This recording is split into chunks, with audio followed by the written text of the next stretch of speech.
Hey guys, welcome to another fat loss video lesson, and in today's edition, I'm going to be explaining to you why making large reductions to your overall calorie intake and meal frequency will actually work against you and cause you to gain more fat over the long run rather than lose it. See, when most people start a fat loss program, they tend to fall victim to the false logic that the less food they eat, the more fat they'll lose. While it might seem to make sense on the surface, the reality is that this crash dieting approach is literally one of the absolute worst things you could possibly do if your goal is to burn off body fat and keep it off over the long run.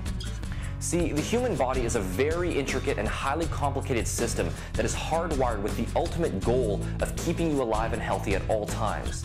Thousands of years ago, we didn't have a readily available source of food, and we often had to endure days on end without any nutrition at all. So as a result, the body had to come up with a way to keep us alive and healthy during these times of famine. What exactly happens when this famine response kicks in? Well, two major adjustments are made, and they are directly counterproductive to your goal of a lean and sculpted body. First of all, the fat-burning metabolism dramatically slows down. Fat is simply a stored form of energy, and in an effort to conserve this energy for future use, the body will start holding on to fat rather than burning it.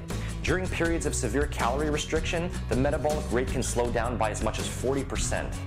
Secondly, your body's levels of lean muscle tissue will begin rapidly wasting away. Muscle is metabolically expensive tissue, and it requires a lot of energy to build and maintain. So in an effort to further conserve energy and to obtain a source of much needed protein, the body will begin breaking down and wasting away your lean muscle tissue. In fact, around half of the body weight that you lose during a crash diet comes from muscle mass. To sum these 2 points up, when you deprive your body of the calories that it needs each day for proper functioning, you begin storing more fat while losing lean muscle tissue. It's the ultimate double whammy and is the absolute opposite goal of what you should be striving for. So, how do we avoid all of these negative effects? Well, work with your biology, not against it.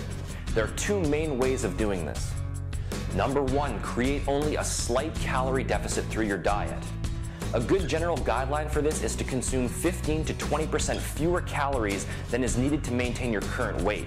As a rough general figure, this usually equates to consuming about 11 to 13 calories per pound of body weight each day. And number two, maintain a high meal frequency.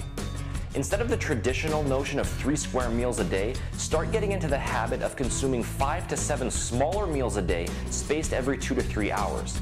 This will prevent your body's starvation mechanism from kicking in and will help to keep your fat-burning metabolism elevated all throughout the day. The take-home message of this lesson is very simple. If you're serious about achieving a lean, sculpted, and defined body and maintaining it over the long run, a gentle, gradual dietary approach is the only realistic solution. Focus on a small calorie deficit through your diet, maintain a high meal frequency, and ensure that you're providing your body with all of the nutrients that it needs each day for proper functioning. This kind of approach is going to keep your fat-burning metabolism elevated, is going to preserve your lean muscle tissue, and is going to set you up for healthy, long-term fat-burning results that no crash diet could ever produce.